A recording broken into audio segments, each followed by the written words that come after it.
حضرت عبد الرحمن بن عوف رضی اللہ تعالیٰ عنہ سے روایت ہے کہ میں نے رسول خدا صلی اللہ علیہ وآلہ وسلم سے سنا، آپ صلی اللہ علیہ وآلہ وسلم فرماتے تھے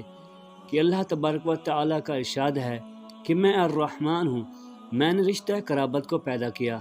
اور اپنے نام رحمان کے مادہ سے نکال کر اس کو رحم کا نام دیا ہے، پس جو اسے جوڑے گا میں اس کو جوڑوں گا، اور جو اس کو توڑے گا میں اس کو توڑوں گا۔ مطلب یہ کہ اللہ تبارک و تعالیٰ نے اپنی حکمت اور مشیت سے پیدائش کا ایسا نظام بنایا ہے کہ ہر پیدا ہونے والا رشتوں کے بندھنوں میں بندھا ہوتا ہے۔ پھر ان رشتوں کے کچھ فطری تقاضے اور حقوق ہیں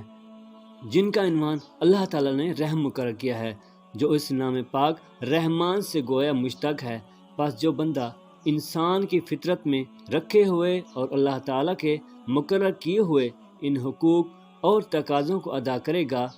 یعنی صلہ رحمی کرے گا، اس کے لیے اللہ تعالیٰ کا اعلان ہے کہ وہ اس کو جوڑے گا، یعنی اس کو اپنا بنا لے گا اور فضل و کرم سے نوازے گا، اور اس کے برعکس جو قطع رحمی کا رویہ اختیار کرے گا اور قرابت کے ان حقوق کو پامال کرے گا جو اللہ تعالیٰ نے مقرر فرمائے ہیں اور انسان کی فطرت میں رکھے ہیں، تو اللہ تعالیٰ اس کو توڑ دے گا، یعنی اپنے قرب اور اپنی رحمت کرم سے محروم کر دے گا۔